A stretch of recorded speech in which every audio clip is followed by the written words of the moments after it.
Hello everyone, my name is Pranab Tiwari, CE MBBS rank 7 आएको योपालि अनि बिडिएसमा rank 6 आएको। अनि मलाई चाहिँ धेरैजनाले सोध्नु भएको थियो कि मैले कसरी प्रिपेयर गरेँ अनि मैले के मेटेरियल्सहरू पढेँ र कसरी एप्रोच गरेँ स्टडिजमा भनेर सोध्नु भएको थियो। पहिलो कुरा मैले चाहिँ सबभन्दा अघि हाम्रो प्लस टूको बुकहरू जुन हुन्छ नि, जस्तै मैले त पढेको फिजिक्समा आइएम पब्लिकेसनको बुक हो, केमिस्ट्रीमा हाम्रै सरले विद्यार्थी पब्लिकेसनको बुक थियो टेक्स्ट बुक अफ केमिस्ट्री भन्ने, त्यो बुक पढ्थेँ। अनि यो त्यसमा त्योबाट प्लस टूमा त्यही पढाइन्थ्यो, त्यही भएर त्यही बुक पढ्थेँ। अनि एमसिक्यूको लागि चाहिँ मैले हाम्रो यो कम्प्रिहेन्सिभ केमिस्ट्री पनि फलो गर्थेँ, किन त्यहाँ एमसिक्यू धेरै थियो, त्यो बुक पढ्थेँ। अनि फिजिक्स केमिस्ट्री चाहिँ बायोलोजी चाहिँ मसँग चाहिँ अरविन्द केसरी थियो, अरविन्द केसरी नै मैले पढ्थेँ। अरविन्द केसरीको पछाडि एमसिक्यू अलिअलि हुन्थ्यो, धेरै थिएन, त्यो एमसिक्यूहरू गर्थेँ। अनि प्लस त्यो चाहिँ भइहाल्यो है, सो प्राइमेरी मेटेरियल चाहिँ त्यो मेरो फिजिक्स केमिस्ट्री र बायोको लागि भने। अनि अब चाहिँ अनि त्यसपछि चाहिँ मैले अरू के पढेँ भन्दाखेरि मैले हाम्रो मोड्युलहरू पढेँ। मोड्युलमा मैले चाहिँ नेमकै मोड्युल फलो गरेको थिएँ, मसँग त्यही मोड्युल थियो, अरू कुनै थिएन त्यति बेला। अरू त्यो मोड्युल पढेको थिएँ मैले, अरू त मैले त्यस्तो खासै त्यसको बाहिर मैले केही पढेको होइन। अनि एमसिक्यू गर्नको लागि चाहिँ बुकहरू हुन्छन्, धेरै बुकहरू हुन्छन्, त्यसमा जुन पनि फलो गरे हुन्छ, त्यस्तो हार्ड एन्ड फास्ट केही छैन यही फलो गर भने। अनि मोड्युलहरूमा नि हजुरहरूले जुन पनि मोड्युल फलो गरे हुन्छ, यही यसकै मोड्युल पढ्नुपर्छ भन्ने नि छैन, किनभने त्यही मोड्युल एउटा खालि फ्रन्ट पेज मात्रै इन्स्टिट्युटको नामहरू हुन्छ, अरू सबै मोड्युलभित्रपट्टि सेमै हो सबै, त्यस्तो के हुन्न। अनि तपाईँले फर्स्ट यो 11-12को बुकहरू पढ्नुभयो भने मोड्युल पढ्दा धेरै सजिलो पनि हुन्छ।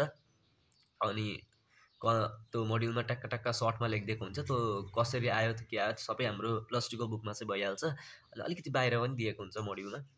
अनि अब म स्पेसिफिक टपिककोमा भन्न चाहेँ, बायोलोजीको जुलोजी चाहिँ मैले अब हाम्रो प्लस टूको बुक र मोड्युलमा मैले अलि फोकस गरेँ जुलोजीमा, अनि बोटनीमा पनि। अनि फिजिक्स केमिस्ट्रीमा चाहिँ मैले के गरेँ भन्दाखेरि, फिजिक्स केमिस्ट्रीमा त धेरै जस्तो प्लस टूको बुकबाटै आएको थियो। प्लस टूको बुक चाहिँ मैले पढेकै हो, प्लस टूको बुक नपढेको भन्ने कुनै छैन मेरो। प्लस टूको बुक त मैले सबै पढेँ, फिजिक्सको पनि मजाले पढेँ।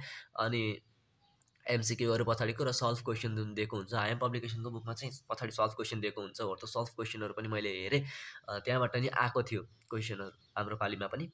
अनि त्यसपछि चाहिँ पछाडि मोड्युलमा डाइरेक्ट हाम्रो फर्मुलाहरू धेरै, फिजिक्सको त डाइरेक्ट फर्मुलाहरू नै दिएको हुन्छ, मोड्युलमा धेरै त्यस्तो केही दिएको हुँदैन। त्यो फर्मुलाहरू पनि मैले याद गरेँ, फर्मुलाहरू त सबै कन्ठै पर्छ। अनि पछाडिको एमसिक्यूहरू पनि गर्थेँ, धेरै त्यस्तो केही थिएन कि यो त्यति धेरै पढ्नुपर्छ, यो सबै पढ्नुपर्छ, सबै घोक्नुपर्छ भन्ने नि होइन। ठिक्कको फर्मुलाहरू जाने फिजिक्सको, अनि फर्मुला कति बेला एप्लाई गर्ने भन्ने त कन्सेप्ट हो। कन्सेप्ट भनेको त्यही हो फिजिक्समा, के हो भन्दाखेरि फर्मुला कति बेला एप्लाई गर्न सकिन्छ र कति बेला एप्लाई गर्न सकिँदैन, र फर्मुला चाहिँ याद हुन पऱ्यो, त्यस्तै हो। म त्यति नै बुझेको फिजिक्समा कन्सेप्ट भनेको चाहिँ। अनि अरू चाहिँ केमिस्ट्रीमा के गरेँ भन्दाखेरि, केमिस्ट्रीमा चाहिँ मैले हाम्रो प्लस टूको बुक त पढ्दै पढेँ, अरू चाहिँ मोड्युलमा जुन हुन्छ क्वेसनहरू त्यो चाहिँ गरेँ। इनअर्ग्यानिकको लागि चाहिँ मैले धेरै जस्तो प्लस टूको बुक भन्दा नि मैले मोड्युल फलो गरेँ, प्लस लेक्चरहरू हेर्थेँ। लेक्चरमा मैले इनअर्ग्यानिकको मात्रै हेर्थेँ, अरू अर्ग्यानिकको लागि चाहिँ मैले के गरेँ भन्दाखेरि जिओसीको हल्का लेक्चरहरू हेर्थेँ। अनि अरू त अर्ग्यानिक मैले प्लस टूको बुकबाट गरेको, त्यो अर्ग्यानिकको लागि चाहिँ मैले मोड्युल पढेको होइन। अर्ग्यानिकको लागि त मोड्युल पढ्न नि पर्दैन, किनभने अर्ग्यानिक यति धेरै छ कि हाम्रो प्लस टूकै बुकमा एनफ छ क्या अर्ग्यानिक, त्यहाँभन्दा बाहिर सोधेकै छैन अहिलेसम्म अर्ग्यानिकमा, हाम्रो पालि पनि सोधेन। अनि योभन्दा अगाडिको नै पास्ट इयर क्वेसन हेर्दाखेरि नि प्लस टूको बुकभन्दा बाहिरबाट केही सोधेको त छैन। अनि त्यसरी नै अर्ग्यानिकको पनि भयो, इनअर्ग्यानिकको त मैले मोड्युल धेरै पढेँ मैले भने।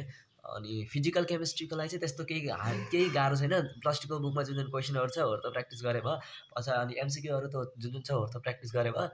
फिजिकल केमिस्ट्री भनेको फिजिक्स जस्तै हुन्छ, धेरै त्यस्तो गाह्रो क्वेसन भन्नाले ट्याक्क न्युमेरिकल्सहरू सानोतिर सोध्छ, जस्तै भोलिमेट्रिक एनालाइसिस भयो, त्यहाँबाट न्युमेरिकल्सहरू सोध्छ, टाइट्रेसनको बारेमा सोध्छ। अनि सरी मेरो हल्का घाँटी बसेको छ। अनि अरू बायोलोजीमा चाहिँ हजुरहरूले मोड्युल पर्छ, फाइलमको लागि पनि फाइलम पुरै मोड्युलबाटै पढ्नुहोस्, किनभने प्लस टूको बुकमा कम्ती दिएको छ, अनि हामीले प्लस टूमा त्यति धेरै पढेको हुँदैन फाइलम भने। मैले मोड्युल फलो गर्न चाहिँ फाइलमको लागि बेस्ट हुन्छ है। अनि किनभने फाइलम डेप्थमा सोधेको हुन्छ, त्यही भएर फाइलम चाहिँ हाम्रो मोड्युलबाट पढ्नै पर्छ। प्लस सिस्टम जुन छ, सिस्टम ह्युमन सिस्टम हाम्रो प्लस टूको बुकबाट एउटा हेर्नु, किनभने मोड्युलमा नदेखेको कुराहरू पनि छन्। मैले धेरै कुरा भेटेको छु जुन प्लस टूको बुकमा छ तर मोड्युलमा छैन। अनि त्यसपछि त्यसको लागि प्लस टूको बुक पनि एकचोटि हेर्नुहोस्, अनि जुन मोड्युलमा छैन त यस्तो गर्नुहोस्, प्लस टूको बुक पढेपछि प्लस टूको बुक पढ्नुभयो तपाईँले, त्यसपछि मोड्युल पनि पढ्नुहुन्छ। अब त्यसपछि हजुरसँग धेरै के पढ्न मन लाग्छ हजुरलाई भन्ने कुरा हो। हजुरले अब मोड्युल पढ्न मन लाग्यो भने प्लस टूबाट छानेर त जुन जुन नभएको कुराहरू मोड्युल्समा लेख्नु अनि मोड्युल पढ्नु। इफ तपाईँलाई प्लस टूकै बुक पढ्न मन लाग्यो भने मोड्युल्समा जुन कुरा धेरै छ हल्का त्यो इम्पोर्टेन्टहरू जस्तो लाग्ने त्यो प्लस टूको बुकमा टिप्नुहोस् अनि प्लस टूको बुक पढ्नुहोस्। मैले त्यस्तै गर्थेँ। मलाई जुन लेसन प्लस टूको बुकबाट पढ्न टपिक मैले प्लस टूको बुकबाट पढेको। जस्तै बोटनीको भयो, अल्गे, ब्रायोफाइटा, टेरिडोफाइटा, जिम्नोस्पर्महरू मैले प्लस टूको बुकबाट पढेको। किनभने मोड्युलमा मलाई बुझ्नै सकिनँ मैले यो कुराहरू, अनि मैले त्यही भएर प्लस टूको बुकबाट पढ्थेँ। त मोड्युलमा भएको कुरा मैले प्लस टूको बुकमा जस्तै अरविन्द केसरीमा मैले टिप्थेँ अनि त्यहीँबाट पढ्थेँ। एनफ छ, त्यस्तो गरे नि हुन्छ। त्यो बाहिरबाट केही सोध्दैन हामीलाई गाह्रो क्वेसन होइन, हामीलाई सर्फेसले सोधेको थियो। अब which algae is found in deep water भनेर सोधेको थियो। हो त्यो चाहिँ अरविन्द केसरीको रेड अल्गाकै फर्स्ट लाइन नै हो, it is found in deep ocean भनेर छ होइन। त्यस्तो सजिलो क्वेसन जुन इम्पोर्टेन्ट हाइलाइट गरेको छ बुकहरूमा हो त्यस्तो सोधेको थियो हाम्रोमा त। त्यसरी नै बोटनी पनि भइन्छ। म्याथको लागि चाहिँ मैले के गरेँ भन्दाखेरि म्याथको लागि चाहिँ हाम्रो जुन क्वेसनहरू हुन्छ त्यो क्वेसनहरूलाई लिने मतलब क्वेसन भन्नाले मोक टेस्टहरूमा आएको क्वेसन जुन हुन्छ त्यसमा हामीले जुन म्याथ गर्न सकिन्छ, जुन म्याथ गर्न सकिँदैन त्यसको इन्डिभिजुअल लेक्चरहरू मैले हेर्थेँ। अनि इन्डिभिजुअल लेक्चरहरूलाई हेरेर त्यो सल्भ कसरी गर्ने भन्ने ट्रिक्सहरू हेर्थेँ। जस्तै वाटर इमेज भयो, मिरर इमेज भयो, वर्क एनर्जी भयो, अनि राइस भयो, अनि त्यसपछि अरू हुन्छ जुन क्वेसनहरू जुन मैले जानेको हुँदिनँ सिरिजमा है, त्यस्तो क्वेसन चाहिँ मैले इन्डिभिजुअल हेर्थेँ। त्यस्तो नै मेरो म्याथ कभर भएको। मैले स्पेसिफिक अब आजबाट म्याथ पढ्छु भनेर कहिले पनि पढेको होइन। सटर्डे म्याथको क्वेसनहरू त्यो नआएको क्वेसनहरू त्यस्तो नै हेर्थेँ र मेरो म्याथ त्यहीँबाटै कभर भएको हो। अरू त केही छैन, यति नै सायद एनफ छ।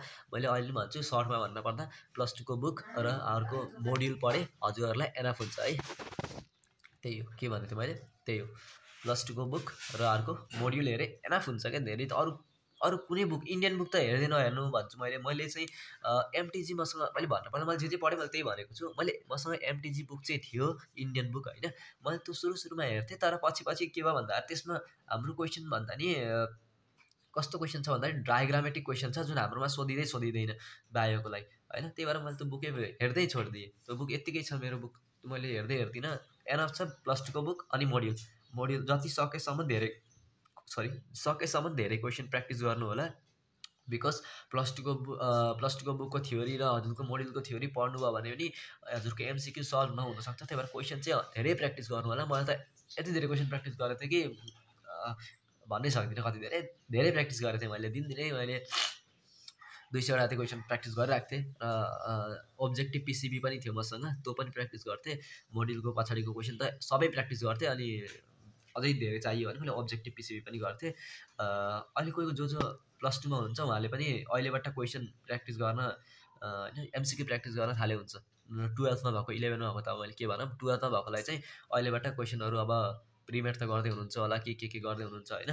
तर अहिलेबाट क्वेसनहरू पनि एमसिक्यू प्र्याक्टिस गर्न थाल्यो भने पछि धेरै सजिलो हुनेवाला छ।